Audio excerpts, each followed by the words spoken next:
Hello everybody, hope you're doing well today. Marc G with a C back with another video, and today's video is inspired by my friend over in Germany, Jürgen Allmann.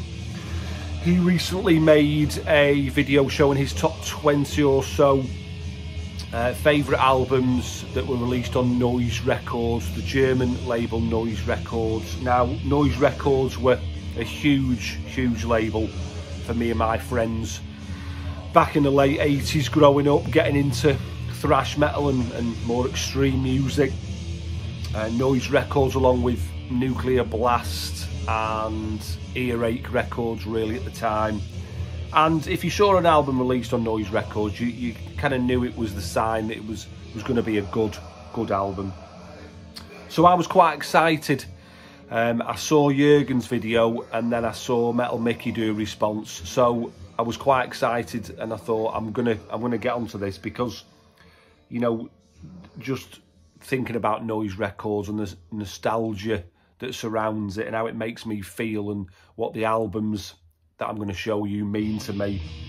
I love it all. It's I love modern music. Obviously, you know, you see my updates and the new music I listen to, but there's something about these albums, especially the late 80s, that I've just loved ever since I first heard them. It's never left me. So let's stop chatting and show you some music, show you some proper good albums. This is where it all started for me. Rage, Execution Guaranteed, their second release from '87. I've told a story before, I think, in the previous video about the local record shop to me. They used to have a little book on the counter that you could have a look through. And I think the guy who ran the shop was really keen on seeing young lads coming in and getting involved in buying music. So anyway, he used to let us look through this book, and he said, if there's anything that you want, just let me know and I'll add it to my order. And Noise Records had a big catalogue in there in this book, so this is one that I picked up. Rage, Execution Guaranteed, fabulous album. Look at that artwork, even that. Well, I think that's probably what drew me in, because a lot of the stuff that you bought in the late 80s was going to be blind buys, because you had no way of finding out what it sounded like. But that artwork, look at it, just brilliant. Yeah, so, and their second album from '88, Perfect Man, an absolute brilliant album as well. I'm quite sure, I used to have a big long jacket as well back in the day. It wasn't a leather jacket, but it was like a trench coat style. And I'm pretty sure probably seeing Peavy wearing that on the back of that album would have inspired me. You know, the age I was, what's that, 88, 16 years old, you know. And also the follow-up to Perfect Man, Secrets in a Weird World. I know Mike said in his video that he absolutely loves this album. I do too. I think Execution Guaranteed is probably my favourite, but this is from '89, is it? Yeah. This is a fabulous album. And if you were going to start anywhere with Rage, this is where I would start. Just fabulous. Invisible Horizons, Make My Day, great song. I'm not going to do a sort of 20 to 1 of my favourite Noise albums. I'm going to probably save one for the end, which will be my favourite. I think it's got to be my favourite Noise Records release, but I'm just going to show you my favourites, the ones that I've grown up with and absolutely loved. Because I just can't, when I lay them all out, I just can't go from sort of 10 to 1. I think, oh no, you know, there's so many albums have got so many good things about them. I think this is probably my second purchase by a Noise Records recording artist. Terrible Certainty by Kreator, their third album from '87. Again, can't remember exactly, but probably going back it was to do with the cover art, enticed me in. Fabulous album. What else have we got? What year is that? Oh, this is a reissue, it's not an original one. Originally recorded, oh no. Remixed and partially recorded in '86, so again an early one. Celtic Frost to Megatherion. I've not done a lot of research for this video, if I'm dead honest with you. I kind of pulled out, in my excitement, I just pulled out all my favourite noise records. And if I get the years wrong, I do apologise, but like I said, I can always put them down here somewhere, can't I, if I fuck up. But yeah, that was Circle of the Tyrants. It was actually hearing Obituary's cover version of Circle of the Tyrants that turned me onto this band. I was very aware of them, but they were a very different sort of sounding band, Celtic Frost, to a lot of the other bands that I was getting into. They were a lot darker and mysterious and quite sort of dissonant sounding to me back in the day. But yeah, fabulous album that. To Megatherion, Celtic Frost. A band that was fairly local to me, growing up in Blackpool, this band DAM from Morecambe. Another coastal town just a bit further north in the UK. Human Wreckage, their debut. Now, for me, it was a big deal, you know, seeing a band like DAM, like I say, local to me, getting signed to Noise Records, just brilliant. And this is an angry slab of UK thrash metal. What year is that? Has that got to be 88, is it? 89. I know their second album, Inside Out, is probably a little bit more polished, but I love this one. Because this was my first sort of contact with the band, and you find that, don't you, with albums, your first contact with the band tends to be your sort of favourite album by them. Another first contact band, or the first contact album by a band, Punishment for Decadence by Coroner. Swiss, again, like Celtic Frost, this is 1989 again. Fabulous album, love this album. It's very different, again, very, they had a real sort of style of their own, Coroner. But yeah, just brilliant thrash band, really always enjoyed this album. I used to have this on vinyl actually, with the sort of bigger artwork, but that's long gone. Happy to have the cassette though. What else we got? Again, like I say, these are in no particular order. I'll show you a bit of vinyl, shall I? Let's go for this one, Mordred. Excellent thrash band, always tarred with that funk element, which was obviously gonna happen with doing a cover of Super Freak, but they also did incorporate that element into them. But what year was this? 89. The album, when it's thrashing, it's really good. Scott Holderby's voice, fabulous. Art Laboon, bass player. Just a great solid thrash album. But you know, I understand it puts some people off because of the funk element. Always loved that cover. I used to have a jumper with that album covered on. I wonder how much that'd be worth if I still had it. Show you a bit more vinyl. Another band from Germany, Vendetta. I don't know why, but this version I've got is actually, there must be another band called Vendetta obviously at the time, but this is German Vendetta, and their second album, Brain Damage. Always loved this. I have got the first album as well, but I always loved this. It's the first song, War, starts off with this real sort of, I suppose it is almost like a funky bass line the way it kicks in, but then it just kicks in with this riff, and guys look like they're having a good time, don't they? Fabulous album, Brain Damage by Vendetta. Show you a couple of CDs. Another 88 release and a classic. I know a lot of people prefer Keepers 1, but again, this is my contact with Halloween, was this album. Keeper 7 Keys Part 2. I was into the more heavier stuff, but a good friend of mine, Paul, Cheesy as we used to call him, he was a massive Halloween fan, loved Kai Hansen, could not get enough of him. So whenever we used to sort of knock about, he'd always pull this album out and play it, and that was the way it was back in the day, when it going around to your friends' houses. That's how you how you listen to albums. So could never avoid this album. But yeah, it is brilliant. Love it to this day. Keepers Part 2. Let's have a look what else we've got. Bit of Deathrow, Raging Steel.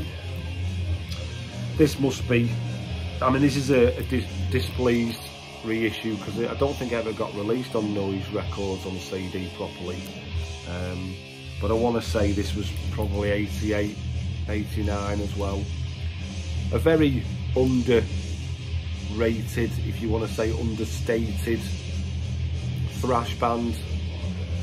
They went on to change their style very much more sort of technical and progressive later on, but this is your angry German thrash at its greatest. Love that album, love that artwork as well. This was probably, again, with Rage, Execution Guaranteed and Kreator, the artwork that drew me in.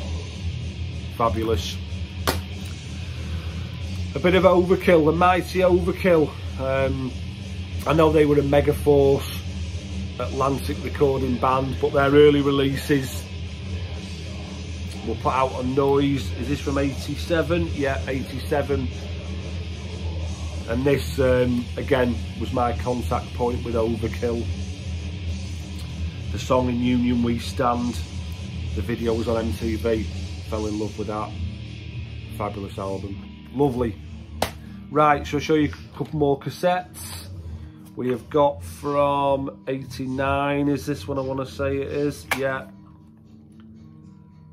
The wonderful Dreamweaver by Sabat. Again, you know, you could argue A History of a Time to Come is a better album, but this is my contact with the band, and that's what a lot of these albums are all about, my first contact with them, and they will forever be my favourite because of that. This is just a fabulous, fabulous album. If not, you know, one of the greatest thrash metal albums to ever come out of the UK. Riff after riff after riff. Chaotic, claustrophobic, technical thrash metal. But even now to this day, all these years later, you listen to it, you're still hearing something that you don't quite pick up on. It's just brilliant. Sabat, Dreamweaver from 89. Couple of Tankard records, The Morning After. Again, look at that artwork. I hope that zooms in okay. Just a fabulous piece of art. And a fabulous piece of Teutonic thrash, as the media like to coin it. That was followed up by Alien by Tankard, 1989. Great little EP.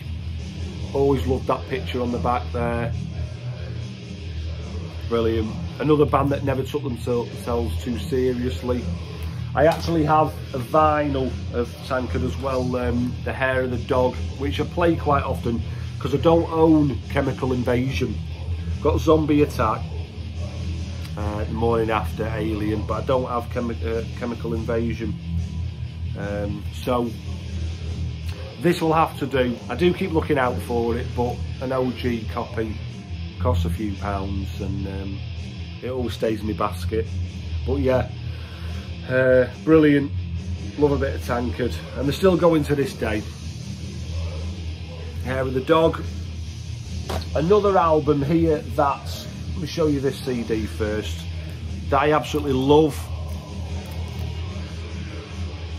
MOD, Gross Misconduct. The legendary Billy Milano there. Louis and the bass player, I forget the bass player's name actually. They went on to be in Mind Funk. The drummer, Tim, I think his name is. I think he had a period in playing in Overkill. But again, a band who don't take themselves too seriously, but this was probably their most serious effort, and I've always really enjoyed it. No Glove, No Love, True Colours, True Colours. We won't do the singing. Let's not do the singing, Mark. Yeah, fabulous album, 89, I think that is. Yeah, 89. Another fabulous, fabulous album. And my favourite by this band, Voivod, Dimension Hatros from 88. Again, my contact point with Voivod, Tribal Convictions. Remember seeing that video on MTV, and just really sort of dark imagery and it kind of just builds in. I was like, wow. They evoked that whole sort of, I suppose, sci-fi futuristic theme that was going on. Absolutely brilliant album. Brilliant album. I even drew that cover. I love that cover art that much. I drew that. Not on a jacket or anything, just for fun in pencil. Spent ages doing it. I don't even know what happened to that. It'd be nice if I found that. We're nearly down to the end of me showing you my favourite noise albums. Another one you don't see mentioned much, Midas Touch, and their album Presage of Disaster. I think these were Swedish, if I remember rightly. What year is this? I want to say 88, I want to say 89. 89. Technical, progressive thrash, I suppose you could say. But again, one of those bands that I picked up on early when I was buying thrash records. The one that's playing in the background is one of the only death metal bands that were on Noise Records, and this is Lemming Project, Extinction. These were a German band from Dortmund. Very different. Like I say, you can hear it playing in the background. Very different, dark death metal. Not really about the sort of chugging riffs of death metal. It was all about evoking a real atmosphere with their music. But I don't think the name of the band did him any favours, did it? Lemming Project. And this was probably about the same time. Excuse me. What year would this be? This has got to be 91. Probably about the same time. I remember a game coming out on the computer called Lemmings. You know, and all these lemmings falling off the edge of a cliff. So it wouldn't have done them any favours having a name like that. Great artwork, but yeah, they weren't renowned, Noise Records, for having death metal bands on the roster. But I found myself interested. There's me telling you about them not being like dead chuggy and riffy. Listen to that in the background now. Make a liar out of me. Why don't you? Lemming Project. But it is, the majority of this album is a dark atmosphere. Another album that I absolutely love and adore to this day, Coma of Souls by Kreator. 89, is it 88? 80, oh, my eyesight. 1990. Great album. And the last one I'm going to show you, and I'm sure you can maybe guess what it's going to be because I've not shown it, but it's got to be my favourite Noise Records release. Extreme Aggression, Kreator's 4th album from 89. Everything about this album I love, even the cover art, just everything about it. There's nothing that I don't like about it. Betrayer, Extreme Aggression, No Reason to. You love us or hate us, you just know these songs. I just know it like the back of my hand. This album, just a brilliant thrash album. Probably in my top 5 thrash albums of all time. Just doesn't get any better than this. That's it. That's all I've got to show you. 20 minutes, but I can't believe it's 20 minutes already, but I suppose when you're showing quite a lot of albums, it's going to happen. If you haven't read this book, check this book out. Damn the Machine by David E. Gelker. The history of noise records, an absolutely fabulous read. Tells you all about a lot of these bands. There's quite a few bands that I've missed out here, like Gravedigger and Running Wild.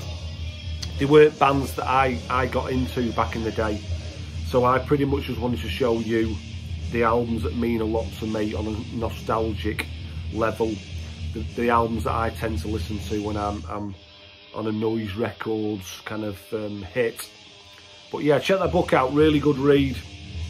Really good read. Kind of shows you the brutality of the record industry, that's for sure. Check them out if you like a bit of death metal. And like I say, on Noise Records, got a couple of albums out.